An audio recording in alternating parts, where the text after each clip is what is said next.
Pessoal, olha que notícia importante e encorajadora.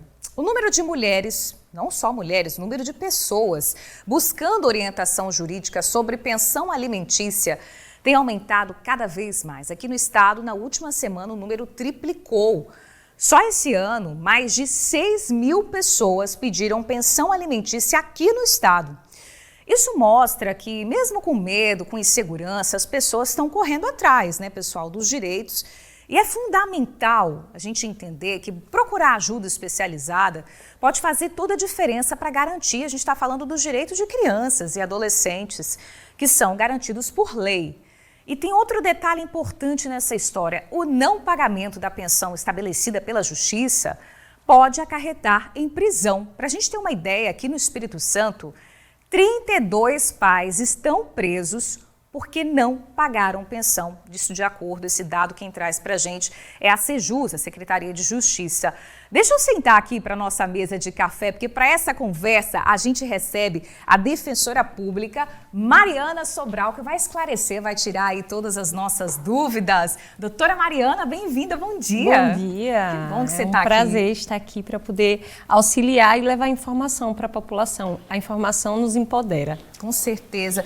E é um assunto que, com certeza, quem está em casa gera muita dúvida, né? Então, que bom que a gente está tendo essa oportunidade de esclarecer num momento em que o assunto vem à tona aí, né? A cena de uma novela na semana passada, né? A personagem justamente fala aí sobre essa busca dela depois de 8 anos, passa a solicitar a pensão alimentícia para o filho. Qual que é hoje a realidade aqui do estado quando a gente fala desse aumento?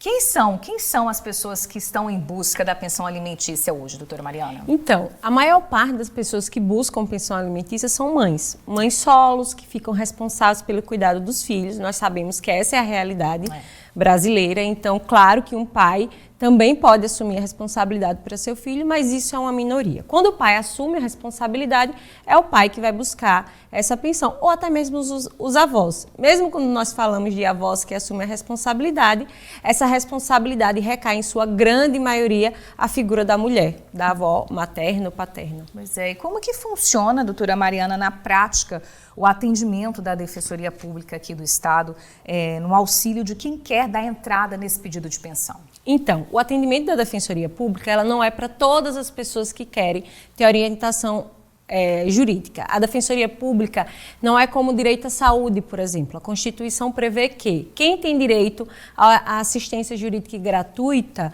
feita por um órgão, uma instituição custeado pelo Estado, são as pessoas consideradas hipossuficientes. E quem são essas pessoas hipossuficientes? As pessoas hipossuficientes são as pessoas hoje que têm uma renda familiar bruta de 3 salários mínimos ou uma renda individual de 2 salários mínimos. Essa renda, esse critério, ele não é absoluto.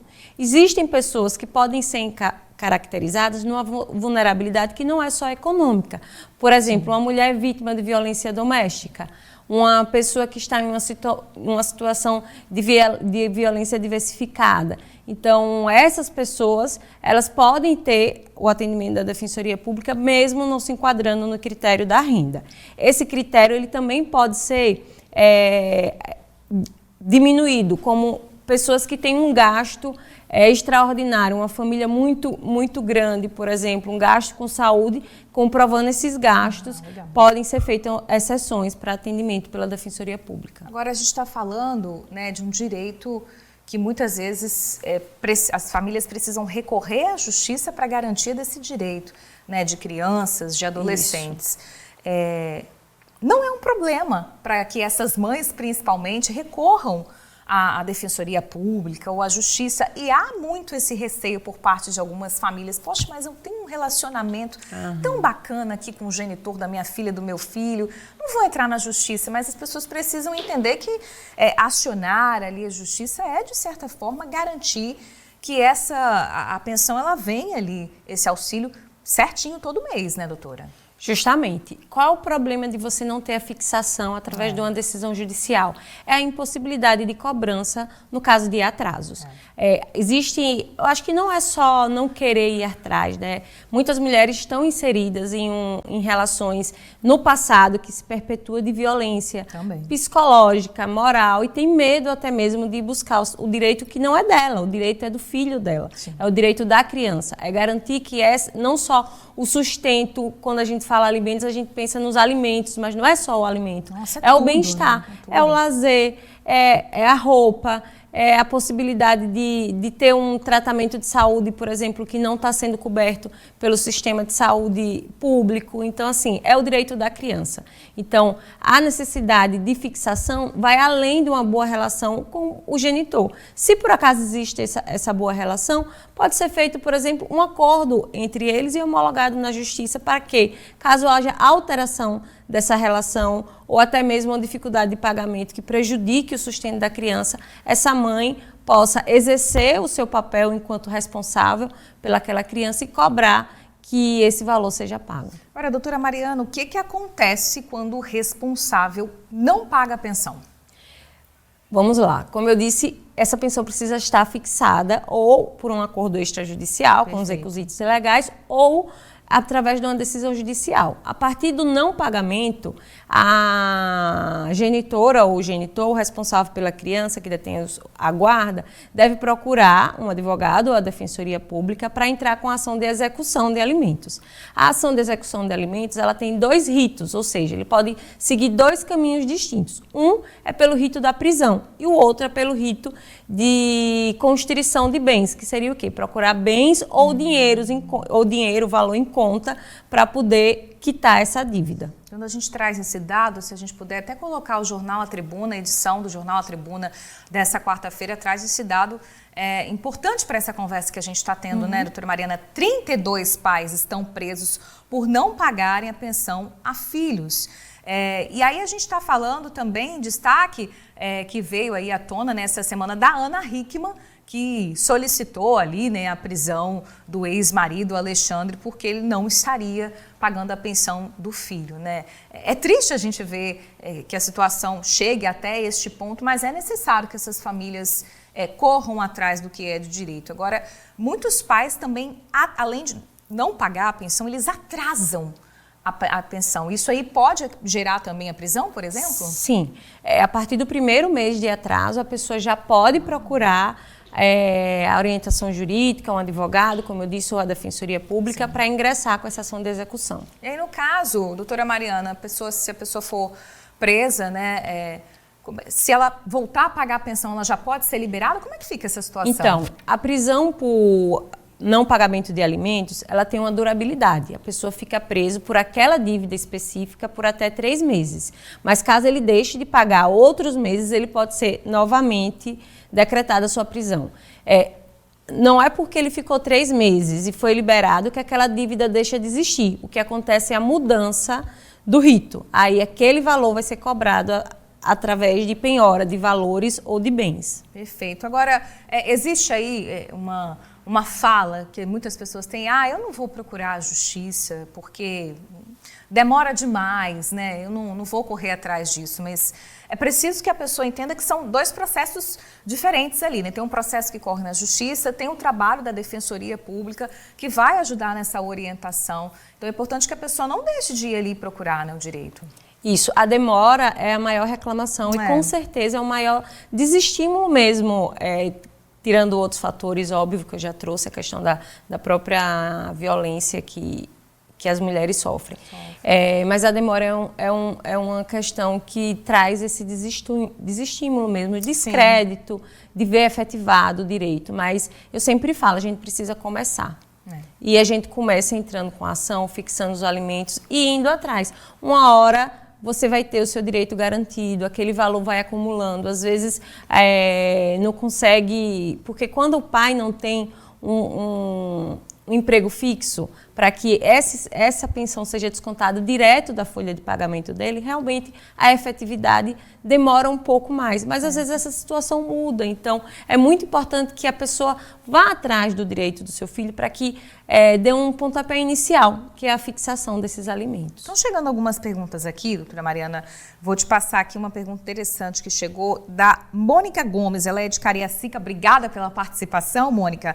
Ela está querendo saber em quais situações os avós são responsabilizados pelo pagamento da pensão. Oi, Mônica, eu tenho um carinho por Cariacica, viu? Porque eu trabalhei muito tempo lá. Olha que legal. Na Defensoria Pública de lá, que fica lá em Campo Grande. Bacana. Então, os avós, ele tem uma responsabilidade secundária. Para que o avô ou a avó ela possa ser responsabilizado pelo pagamento da pensão, primeiro a gente precisa entrar com a ação. Mas nessa ação a gente precisa comprovar a impossibilidade absoluta do pai ou da mãe de custear os alimentos dessa criança. E a possibilidade desse avô e dessa avó também contribuir para o sustento. Perfeito.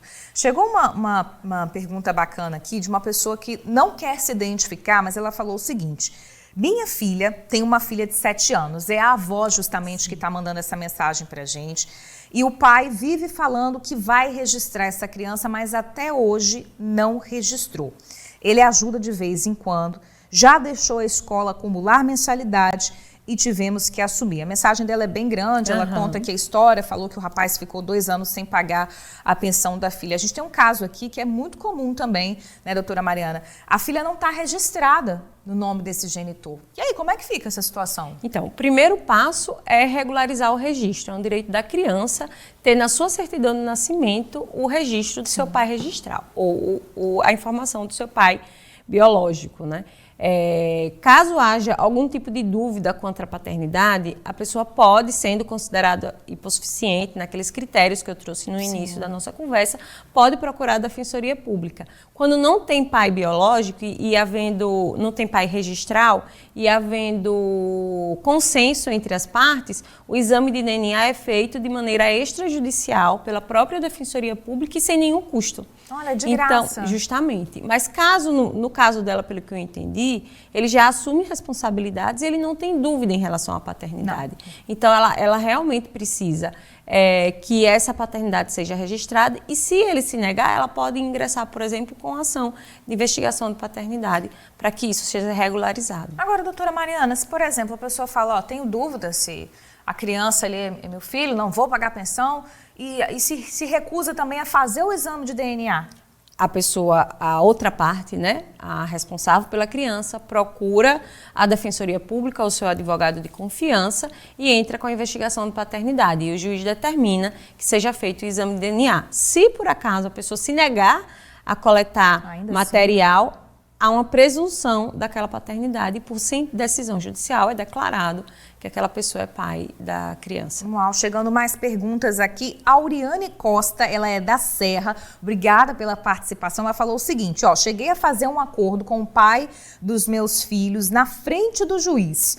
Ele se comprometeu a pagar todo o atrasado, mais os meses seguintes. Só que ele não cumpriu nenhum dos acordos. A justiça foi comunicada, mas até agora não tive nenhum retorno. O que eu devo fazer? Então, pelo que a Uriane narrou, ela tem uma decisão judicial, né, um título executivo, para que para que a justiça possa forçar que ele pague esse valor.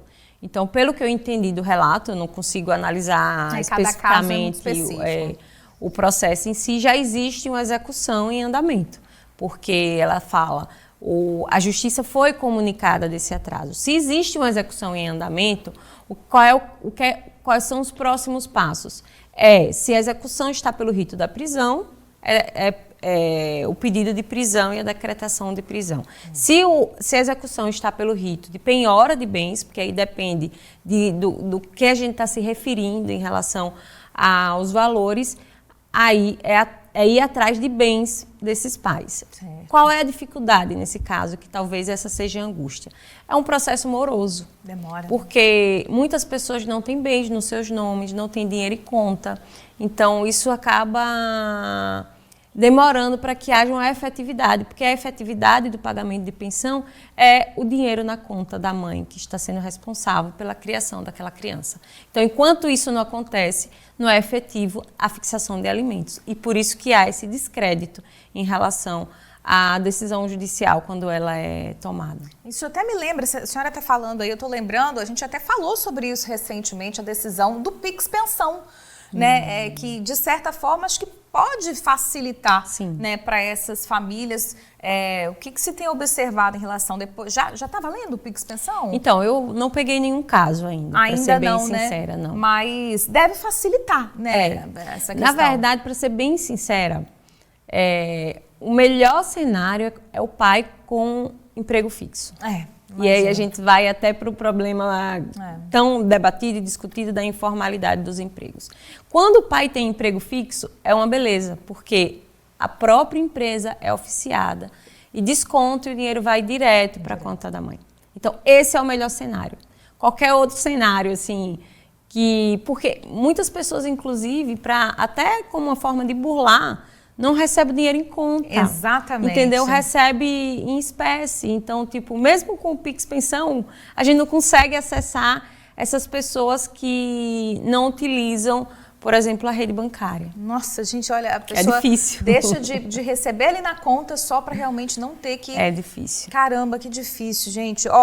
Pergunta da Mariana Silva, de Vila Velha. Ela está querendo saber se existe um limite de idade para o filho receber pensão alimentícia. Meus 2 meninos vão ingressar na faculdade. O pai é obrigado a ajudar ou vai ficar pelo bom senso? E se for obrigado e ele não pagar? Existe o risco de prisão para ele? Pergunta da Mariana Silva. Obrigada, Mari, pela participação. Então, Mariana, minha xará. Xará. A primeira coisa que a gente precisa saber existe decisão fixando esses alimentos? Se existir decisão fixando esses alimentos, você está com uma segurança maior. Porque para que haja a exoneração, o pai tem que entrar com uma ação judicial de exoneração de alimentos. Nessa ação judicial, o juiz vai observar se ainda, mesmo com a maioridade, existe a necessidade de continuação desse pagamento. E quando existe essa necessidade? Quando existe um problema de saúde, algo que justifique, mas geralmente é pela continuidade dos estudos. Ou está fazendo um curso técnico, ou está numa faculdade. Como é o caso dela aqui. Como é o caso dela, que ela está narrando. Mas se ela não entrou com ação e que se não está fixada, ela vai depender do bom senso. Porque a partir dos 18 anos, ela não tem mais capacidade de representação do filho. Então, o próprio filho terá que entrar com a ação de alimentos, comprovar que está estudando, que precisa desses alimentos. Eu só queria deixar assim uma ressalva, que não é para sempre também. A pessoa não pode ter 30, 40 anos, continuar estudando e achar que vai receber pensão alimentícia.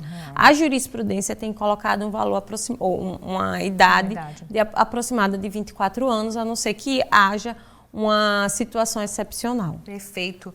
Marlene Montes, também de Cariacica participando bastante aqui com a gente hoje.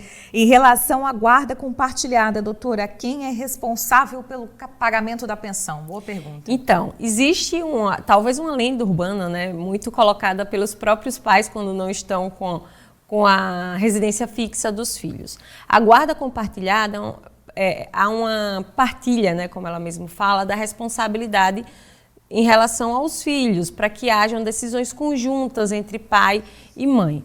Em relação à pensão, geralmente, uma pessoa fica responsável pelos pagamentos, né? Pelo custeio, pela compra de uma roupa, pelo custeio do lazer. Essa pessoa que fica responsável, ela continuará tendo o direito de receber a pensão alimentícia. Então, depende de caso a caso, mas a guarda compartilhada não faz com que haja uma extinção do pagamento da pensão, muito pelo contrário. Precisa analisar quem vai ficar responsável. Por exemplo, é muito comum que haja guarda compartilhada, mas a residência fixa fique com a mãe, por exemplo, e que haja direito de visita exercido só de 15 em 15 dias nos finais de semana alternados. Neste caso, a gente não tem nem dúvida que a mãe é responsável pelo custeio e o sustento dessa criança, efetivamente. Ela que vai pagar um transporte, um cuidador, um supermercado. Então, essa pessoa vai ter direito de receber e administrar a pensão do seu filho ou da sua filha. Perfeito. A gente escuta muitos casos assim, ó, vou pagar aqui a pensão, mas e se eu usar meu dinheiro para fazer unha em gel, para fazer coisas de beleza da vida pessoal? Esse genitor, esse pai, né, a maioria das vezes vem por parte do pai nesse questionamento. Ele pode querer saber com que esse dinheiro está sendo gasto? Então, a gente escuta muito isso no dia a dia. Eu vou te dizer que eu fico até com raiva às vezes, porque às vezes o genitor está pagando R$200, R$300 e tá achando que o dinheiro está sobrando para fazer um em gel. E não está, porque a realidade que a gente atende da Defensoria são pensões muito abaixo do que a criança precisa. Sim. Então, no caso, mas de fato pode acontecer um desvio, né, desse valor e o responsável, o alimentante, pode entrar com ação de prestação de contas. Mas, repito, a gente precisa usar também o bom senso, porque esse tipo de fala, muitas vezes, é uma forma de repetir uma violência contra a própria mulher que está administrando essa quantia. Com certeza. Doutora Mariana, para ficar claro para quem está em casa, a pessoa está assistindo a gente aqui, está falando, ó, estou criando coragem, preciso entrar, preciso tirar minhas dúvidas. Ela pode fazer isso de maneira online, em casa mesmo, mas também pode ir presencialmente na Defensoria Pública, né? Explica pra gente. Pode. Hoje em dia, a Defensoria Pública tem 2 canais. O canal virtual e o canal online. E o canal presencial. O presencial é você ir no núcleo mais próximo, no site da Defensoria Pública tem os endereços de todos os núcleos da Defensoria Pública. Infelizmente, a Defensoria Pública não está em todo o estado, mas eu tenho certeza que em breve estaremos. A Defensoria Pública é uma instituição de justiça muito nova, a instituição mais nova do sistema de justiça, então ela ainda está em fase de fortalecimento, de implementação. Aqui no estado, a Defensoria é uma instituição até antiga, mas a gente ainda não está em todos os locais. Vai no núcleo da Defensoria Pública mais próximo, portando os documentos, os seus documentos principais, certidão de nascimento da criança, RG, CPF, comprovando de residência. No site da Defensoria também tem um link, documentos úteis, e tem todas as ações lá, não só a ação de alimentos, que você pode ver os documentos que você precisa. Leva os documentos, lá eles vão olhar os documentos que você levou, se tiver tudo ok, eles já vão digitalizar o documento e vão marcar o seu atendimento com o defensor público e toda a sua equipe. No caso do virtual, você consegue, principalmente pensão, porque é um procedimento mais simples, sim, divórcio, as ações de famílias mais simples a gente consegue fazer pela forma virtual e até o próprio agendamento. É intuitivo, mas se você tiver dificuldade, eu repito, muitas pessoas reclamam, eu não estou conseguindo, eu tenho dificuldade de acessar, tenho dificuldade de colocar os documentos. Teve qualquer dificuldade, vai no núcleo. Vai no núcleo, tira suas dúvidas, não fique preso ao virtual, porque assim, a gente sabe que esses atendimentos, esses acessos, às vezes, são difíceis. É difícil mesmo, muitas vezes a gente tenta, mexer, né? Muitas vezes eu mesmo tento e não consigo, sim. Então, tenta virtual, porque de certa forma o virtual é mais rápido, você não precisa sair de casa, você faz no horário que você pode. Mas não conseguiu, eu faço um apelo, vai no núcleo da Defensoria Pública. E eu queria até, de certa forma, trazer essa informação. Os núcleos da Defensoria Pública são abertos aos sábados, pela manhã, de 8 às 13. Essa abertura da Defensoria ao sábado, para agendamento, para orientação jurídica, foi uma medida que a gente até implementou recentemente, por causa das pessoas que não podem ir no horário de trabalho. Perfeito, doutora Mariana Sobral, Defensora Pública. Obrigada pelos esclarecimentos. Tá na hora de encerrar o Tribuna Amanhã. Eu vou encerrar aqui junto com a doutora Mariana. Gente, um beijo para vocês. Até amanhã. Tribuna Amanhã.